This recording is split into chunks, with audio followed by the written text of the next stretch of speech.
সুরাকা ইবনে মালিক রাসূলুল্লাহর পিছু ধাওয়া করল এবং অলৌকিকতা প্রকাশ পেল। প্রথমে সে ঘোড়া থেকে পড়ে গেল, এরপরেও যখন সে দমল না, আল্লাহর রসুলের পিছু আবার ধাওয়া করল।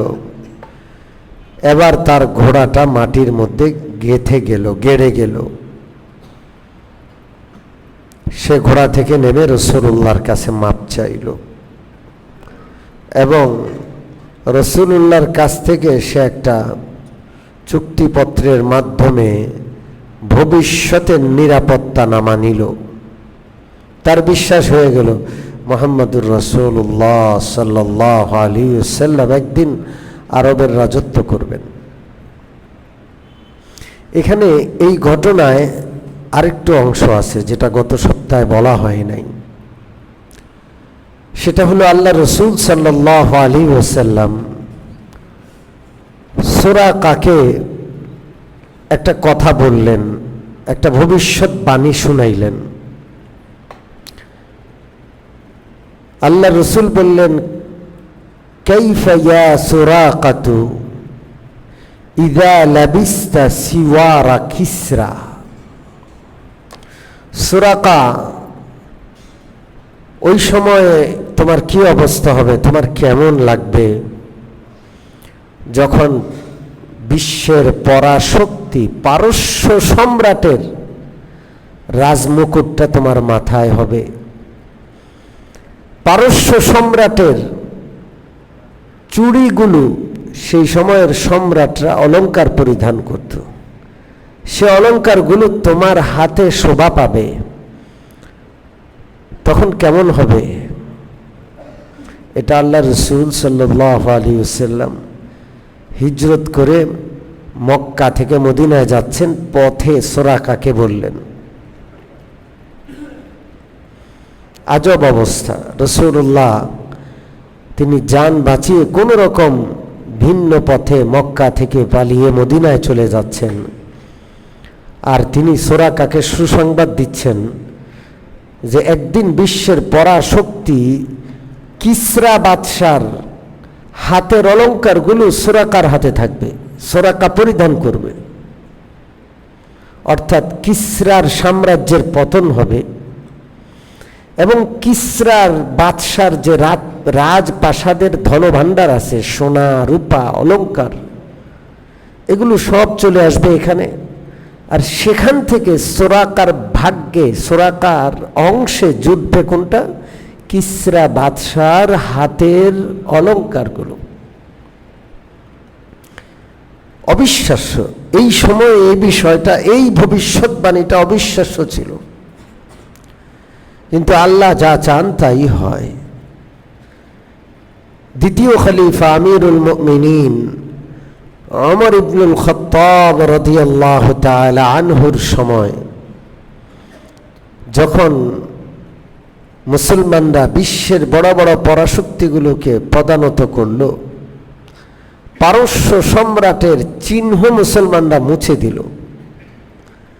পারস্যের রাজপ্রাসাদের সমস্ত সোনা দানা ধন ভাণ্ডার গনিমতের মাল হিসাবে মদিনায় আসলো। হযরত ওমর রাদিয়াল্লাহু তাআলা আনহুর সময়কার মসজিদ নববীর বারান্দায় সোনা দানা অলংকারের স্তূপ জমা হয়ে গেল।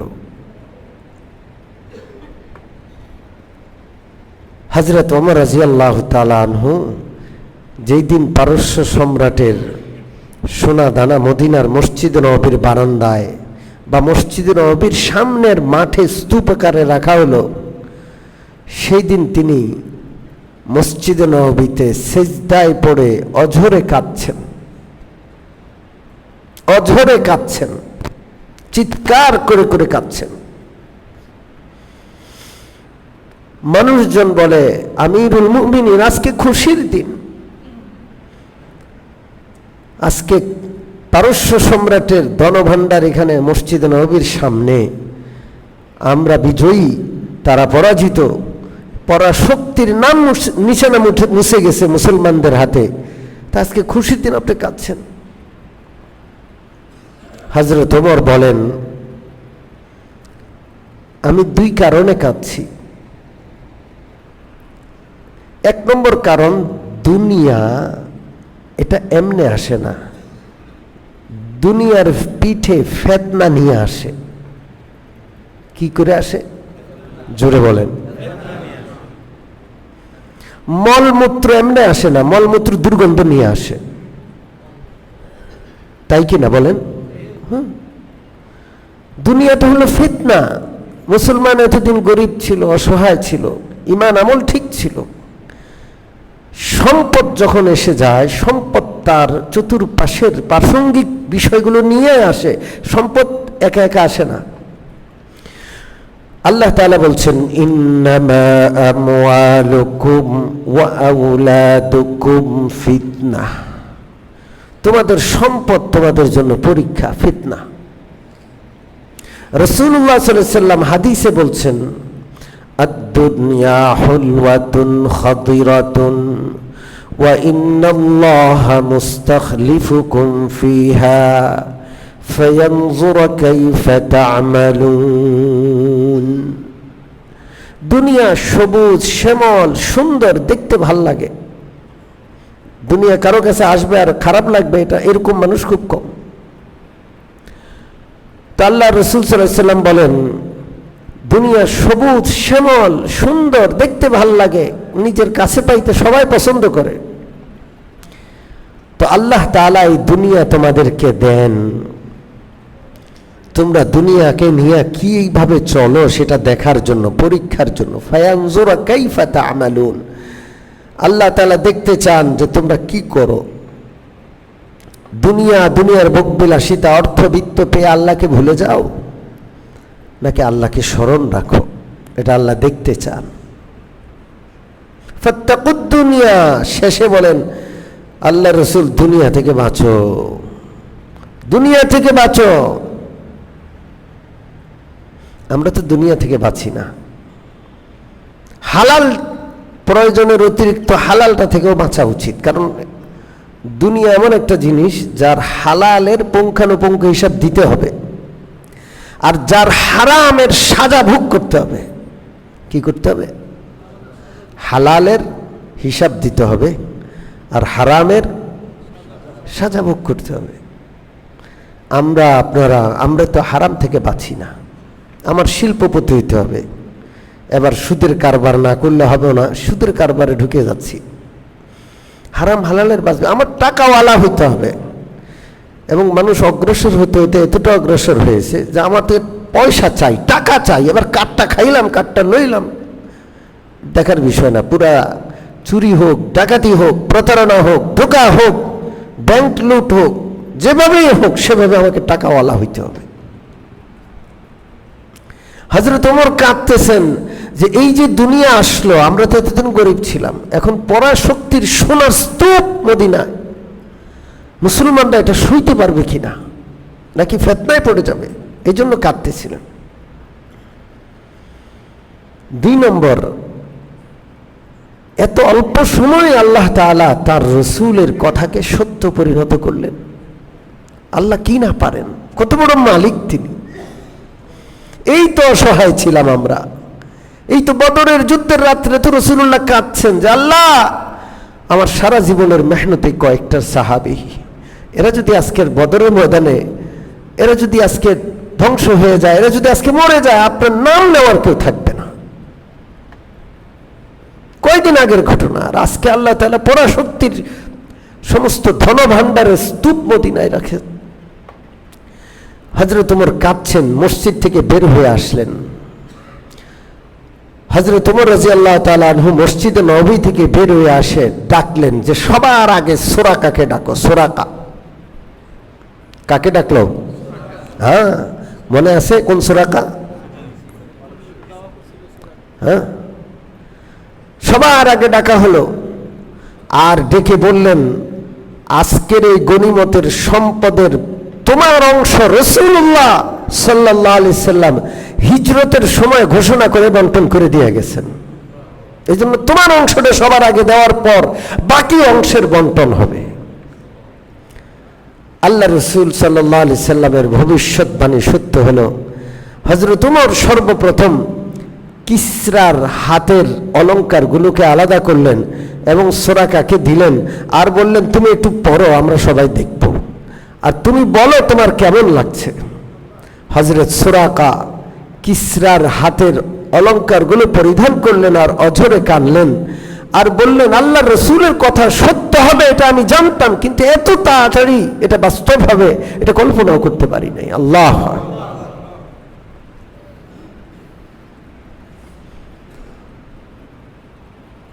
সম্মানিত উপস্থিতি, হিজরতের সময়ের সুরাকার ঘটনাটা আপনাদেরকে শুনিয়েছি। আজকে হিজরতের পথের আরেকটা ঘটনা হাদিস থেকে আপনাদেরকে শোনাবো, যে হাদিসটা বুখারীতে, মুসলিমে, বিভিন্ন কিতাবে রয়েছে। সেটা হলো উম্মে মা'বাদ রাদিয়াল্লাহু আনহার ঘটনা। উম্মে মা'বাদ ইনি কে? ইনি একজন নারী। উম্মে মা'বাদ মক্কা মদিনার যেই পথে, দুর্গম পথে রাসূলুল্লাহ সফর করে মক্কা থেকে মদিনায় যাচ্ছেন, সেই পথের ধারে এই মহিলার বাড়ি। বড় মেহমানদারি প্রিয় মানুষ ছিলেন, অনেক উঁচা লম্বা মহিলা ছিলেন, দুঃসাহসী এবং বাহাদুর মহিলা ছিলেন। নাম, নিজের নাম উম্মে মা'বাদ, স্বামীর নাম আবু মা'বাদ। দুর্ভিক্ষের মৌসুম, কি করেন? সামান্য কিছু ছাগল আছে, সেগুলো চড়ায় স্বামী, আর উম্মে মা'বাদ ঘরে যা আছে তা দিয়া মেহমানদারি করে, বসে থাকে। কোনো কাফেলা যাচ্ছে, নিজের সামর্থ্য অনুযায়ী, সাধ্য অনুযায়ী মেহমানদারি করে। আল্লাহ রসুল সাল্লাল্লাহু আলাইহি সাল্লাম হযরত আবু বকর সহ সেখানে এসে পৌঁছলেন। আমার যতটুকু মনে হয়, আমি আপনাদেরকে গত সপ্তাহে আরেকটা ঘটনা শুনাইছিলাম। হযরত বুরাইদা আসলামী, যিনি 70 জন নিয়ে রাসূলুল্লাহর গ্রুপকে পাকড়াও করতে আসছেন। কয়জন নিয়ে? পরে সবাই কি হয়ে গেছে? মুসলমান হয়ে গেছে। যতটা আমার মনে হয় যে এই 70 জন সহ রাসূলুল্লাহর সাথে ছিলেন। উম্মে মা'বাদের বাড়ির পাশে এসে ক্লান্ত হয়ে গেছেন সবাই, সেখানে তারা তাঁবু ফেললেন। খাবারের কোনো ব্যবস্থা নাই। উম্মে মা'বাদ উকি দিয়ে দিয়ে রাসূলুল্লাহর চেহারার দিকে শুধু তাকায়। রাসূলুল্লাহ হাসি মুখে তাকে জিজ্ঞেস করলেন, আপনার কাছে কোনো খাবার আছে? উম্মে মা'বাদ বললেন, হে ভাগ্যবান মানুষ, আমার কাছে যদি কোনো খাবার থাকতো তাহলে আমি সবার আগে আপনার সামনে মেহমানদারির জন্য সে খাবার পেশ করতাম। দুর্ভিক্ষ চলছে, কোনো খাবার নাই। আমার স্বামী আমাদের ছাগল নিয়ে বাহিরে দুর্গম চারণভূমিতে চড়াইতে গেছেন, বাসায় কোনো খাবার নাই। রাসূলুল্লাহ সাল্লাল্লাহু আলাইহি সাল্লাম তার ঘরের দিকে তাকিয়ে দেখলেন, ঘরের কোনায় একটা ছাগলের বাচ্চা দুর্বল মাটিতে শুয়ে আছে। নবীজি জিজ্ঞেস করলেন, এই ছাগলে কি দুধ হয়? উম্মে মা'বাদ হেসে দিলেন আর বললেন, এই ছাগলটা এত দুর্বল যে অন্য ছাগলের সাথে চড়তে যাওয়ার তার ক্ষমতা নাই। দুর্বলতার কারণে সে ঘরের কোনায় পড়ে আছে, সে দুধ দেবে কোত্থেকে? আল্লাহ রাসূল সাল্লাল্লাহু আলাইহি ওয়াসাল্লাম বললেন, যদি দুধ দেয়। উম্মে মা'বাদ হাসলেন আর বললেন, যদি দুধ দেয় আপনি দেখেন, খুব ভালো, আপনি যদি পারেন তার দুধ আনতে আনেন। রাসূলুল্লাহ সাল্লাল্লাহু আলাইহি ওয়াসাল্লামের কাছে ছাগলের বাচ্চাটাকে আনা হলো। আল্লাহ রসুল বিসমিল্লাহির রহমানির রহিম বলে পিঠে হাত বুলালেন, সাথে সাথে ছাগলটা দাঁড়ায় গেল। আল্লাহর হাবিব সাল্লাল্লাহু আলাইহি ওয়াসাল্লাম তার ওলানে হাত রেখে বিসমিল্লাহ পড়তেছেন, সাথে সাথে ওলান দুধে ভরে মাটির সাথে লেগে যাচ্ছে। আল্লাহ রসুল উম্মে মা'বাদকে বললেন, একটা পেয়ালা নেন দুধ দেওয়ার জন্য, বড় পেয়ালা নিয়েন। উম্মে মাবাদ ঘরের সবচেয়ে বড় পেয়ালাটা উপস্থিত করলেন। রাসূলুল্লাহ নিজের হাতে বাচ্চার দুধ দেওয়া শুরু করলেন, পুরা পেয়ালা ভরে গেল। সর্বপ্রথম উম্মে মাবাদকে পান করাইলেন, এরপরে তার সাথী সঙ্গী সফর সঙ্গী যারা ছিলেন সবাইকে পান করালেন, নিজে পান করলেন। এখন পর্যন্ত ওই পাত্রে দুধ হয়ে গেছে। আল্লাহ রসুল সাল্লাল্লাহু আলাইহি সাল্লাম আবার দুধ দহন করলেন, ওই বিশাল পাত্র ভর্তি করে আল্লাহ রসুল উম্মে মাবাদকে দিয়ে এরপরে আবার সফর শুরু করলেন। সফর করে সেখান থেকে চলে গেলেন। উম্মে মাবাদ তো আশ্চর্য হয়ে হা করে তাকায় আছে যে কি, কে আসলো, কেমন মানুষ তিনি, কি করে গেলেন, কি দেখিয়ে গেলেন। বিকাল বেলায় উম্মে মাবাদের স্বামী আসছেন, এসে দেখে ঘরে দুধের ভাণ্ড ভর্তি। জিজ্ঞেস করছে, উম্মে মাবাদ, এখানে তো দুধ দেওয়ার মতো কোনো বকরি ছিল না, এই দুধ কিসের? উম্মে মাবাদ আল্লাহ রসুল সাল্লাল্লাহু আলাইহি ওয়াসাল্লামের আগমনের ঘটনা শুনাইলেন। রাসূলুল্লাহর সম্পর্কে তিনি জানেন না। আবু মাবাদ, উম্মে মাবাদের স্বামী, তার স্ত্রীর মুখে এই ব্যক্তির বর্ণনা শুনে তিনি বুঝে ফেললেন ইনি আর কেউ নন, মক্কা থেকে যাকে বের করে দেওয়া হয়েছে, যার কারণে মক্কায় তোলপাড় চলছে, নিশ্চয়ই ইনি সেই নবী। উম্মে মাবাদকে বললেন তার আরেকটু বর্ণনা দেন। উম্মে মাবাদ রাসূলুল্লাহ সাল্লাল্লাহু আলাইহি ওয়াসাল্লামের চেহারা, তার চাহনি, তার চোখ, তার ঠোঁট, তার দাড়ি, তার ললাট, তার কপাল, তার প্রতিটা বিষয়ের চুল, প্রতিটা বিষয়ের এমন বর্ণনা দিলেন, আজ পর্যন্ত হযরত উম্মে মাবাদের বর্ণনাটা হাদিস আকারে হাদিসের কিতাবে আছে।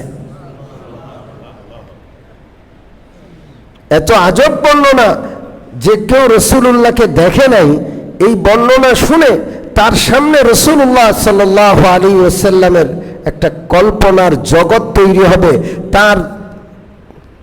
তার অন্তরে রাসূলুল্লাহ সাল্লাল্লাহু আলাইহি ওয়াসাল্লামের একটা ছবি, একটা চেহারা তৈরি হবে। সে দেখতে পাবে যেন ইনি রাসূল সাল্লাল্লাহু আলাইহি ওয়াসাল্লাম।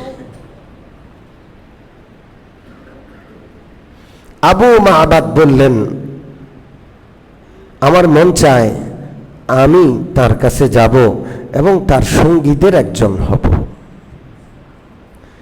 সম্মানিত মুসল্লিয়ানে কেরাম, হযরত উম্মে মাবাদ আল্লাহ রসুল সাল্লাল্লাহু আলাইহি সাল্লামকে ঘরে আশ্রয় দিলেন।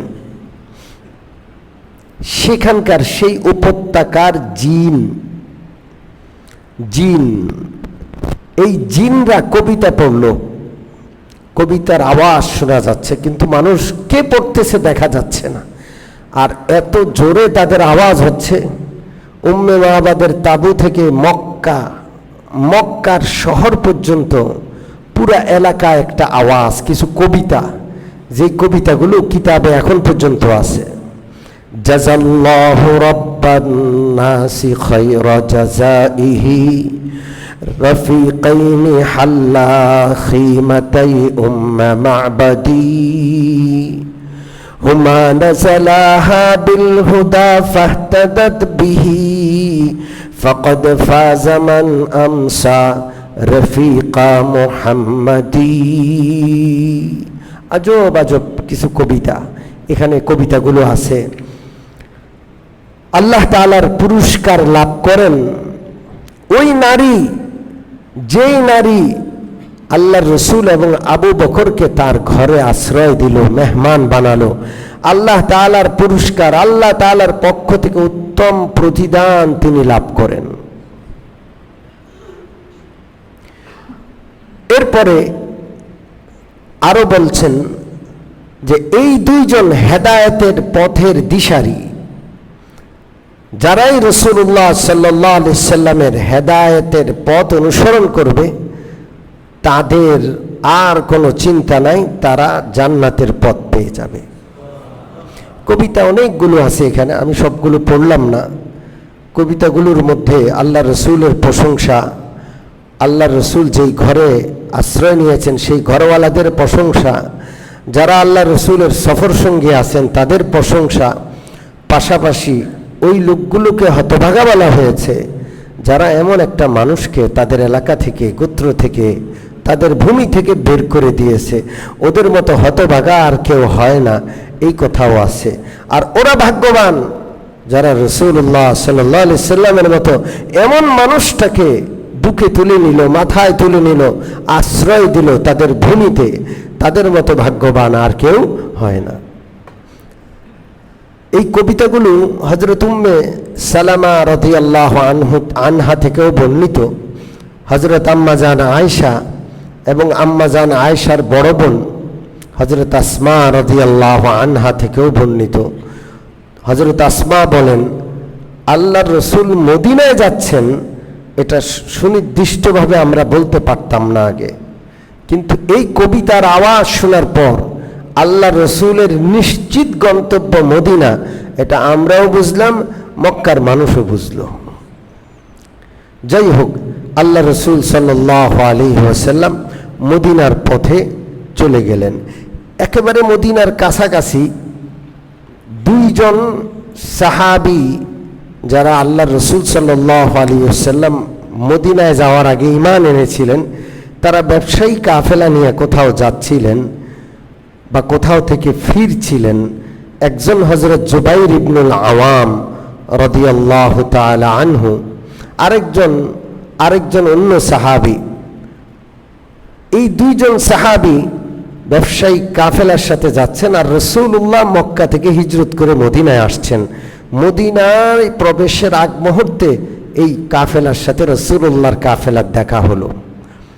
এই ব্যবসায়ী কাফেলার এই দুইজন সাহাবী হযরত রাসূলুল্লাহ সাল্লাল্লাহু আলাইহি সাল্লামকে এবং হযরত আবু বকরকে সাদা কাপড় হাদিয়া দিলেন। কি কাপড়? সাদা ধবধবে জামার কাপড়, পায়জামার কাপড় বা চাদরের কাপড় হাদিয়া দিলেন। আরেকটা হাদিস আছে বুখারী এবং মুসলিমে হিজরতের আরেকটা ঘটনা নিয়ে, সেটা হলো হযরত আবু বকর রাদিয়াল্লাহু তাআলা আনহু হিজরতের সময় বুক উঁচা করে থাকতেন,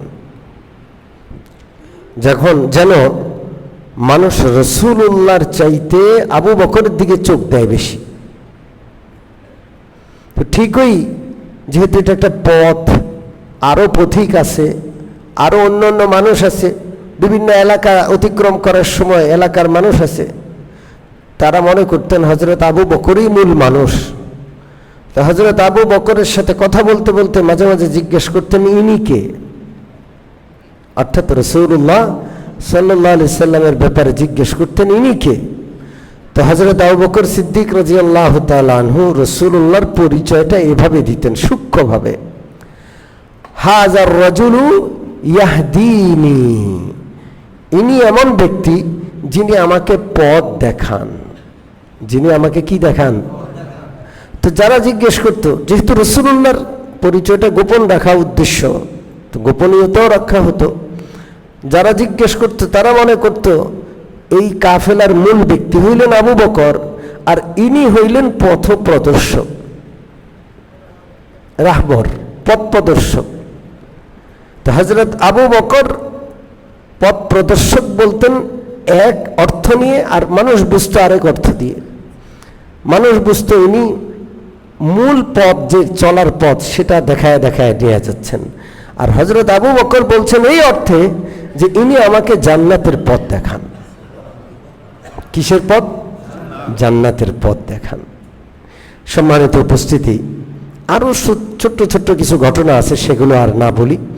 আল্লাহ রসুল সাল্লাল্লাহু আলাইহি ওয়াসাল্লাম মদিনার কাছে পৌঁছে যাচ্ছেন। মদিনার লোকেরা কেমনে কেমনে আগে থেকে শুনেছে যে দিনের নবী মক্কা থেকে রওনা করে দিয়েছেন।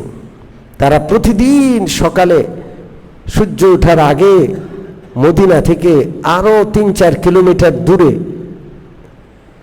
আল্লাহ রসুলের পথ চেয়ে তারা অপেক্ষা করত। শত শত মানুষ গাছের আগায়, টিলার আগায়, ঘরের ছাদে তারা অপেক্ষা করত যে দিনের নবী আসছেন আমাদের এলাকায়। রাসূলুল্লাহকে অভ্যর্থনা জানানোর জন্য তারা অপেক্ষা করতেন। অপেক্ষা করতে করতে করতে যখন দুপুরের রোদ তেতে যেত, মারাত্মক রোদ, মরুভূমির প্রচণ্ড রোদ, তখন তারা ফিরে যেতেন। এইভাবে একদিন দুই দিন প্রতিদিন রাসূলুল্লাহর পথ পানে তারা অপেক্ষা করে চেয়ে চেয়ে এরপর আবার চলে যান। আশা ক্ষীণ হয়ে গেছে, আসবে আর কি, কবে আসবে, আর অনেক দিন তো অপেক্ষা করলাম। একদিন হঠাৎ করে এক ইহুদি, সেও মুসলমানদের সাথে সাথে আসতো, এক ইহুদি তার টিলার উপর দাঁড়াইছে, দাঁড়ায়া দেখতে পাচ্ছে যে সাদা পোশাকধারী কিছু মানুষ দূর থেকে দেখা যায় আসছে।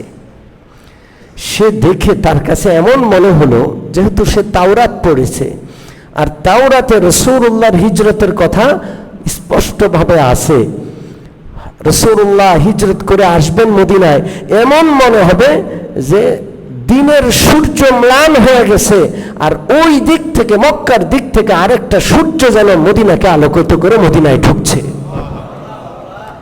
এই ইহুদি সর্বপ্রথম দূর থেকে দেখে এই আলো অনুভব করলো আর চিৎকার করলো, ও মুসলমানরা, ওই যে দেখো তোমাদের নবী এসে গেছেন।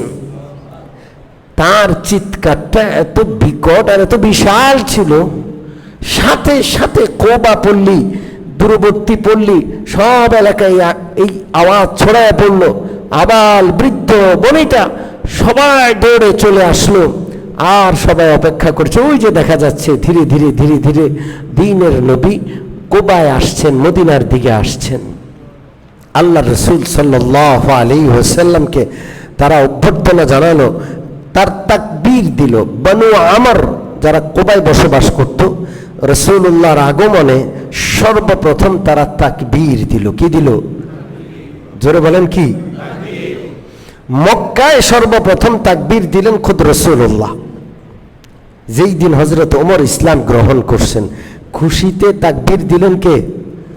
রাসূলুল্লাহ সাল্লাল্লাহু আলাইহি ওয়াসাল্লাম সর্বপ্রথম তাকবীর দিলেন মক্কায়। আর মদিনাতে রাসূলুল্লাহর আগমনে খুশি হয়ে বনু আমর যারা কোবা পল্লীতে থাকতেন, তারা সর্বপ্রথম তাকবীর আর তাকবীর দিতেছিলেন, তাকবীর আর তাকবীর দিতেছিলেন। শুধু মুসলমানরা না, সেখানকার ইহুদিরাও তাদের কণ্ঠে কণ্ঠ মিলিয়ে রাসূলুল্লাহকে স্বাগত জানানোর জন্য কি দিলেন? তাকবীর দিলেন। আল্লাহর হাবিব সাল্লাল্লাহু আলাইহি ওয়াসাল্লাম কোবাতে প্রবেশ করলেন। মদিনা থেকে 3 মাইল দূরে কোবা, 3-3.5 মাইল দূরে। এখন আমাদের হিসাবে হয়তো 5 কিলোমিটার হবে কোবা। রাসূলুল্লাহ সাল্লাল্লাহু আলাইহি ওয়াসাল্লাম কোবা পল্লীতে আসলেন। কোথায় উঠলেন, কয়দিন থাকলেন, এই ব্যাপারে ইনশাআল্লাহ আগামী শনিবারে ইনশাআল্লাহ, আল্লাহ যদি বাঁচায় রাখেন, আগামী সিরাত মাহফিলে আলোচনা হবে। আল্লাহ তাআলা আমাদের সে পর্যন্ত সুস্থ রাখেন, ভালো রাখেন। আল্লাহ তাআলা আল্লাহর হাবিব সাল্লাল্লাহু আলাইহি সাল্লামের পবিত্র সিরাতুন নবী মাহফিলের বরকত আমাদের জিন্দেগিতে দান করেন।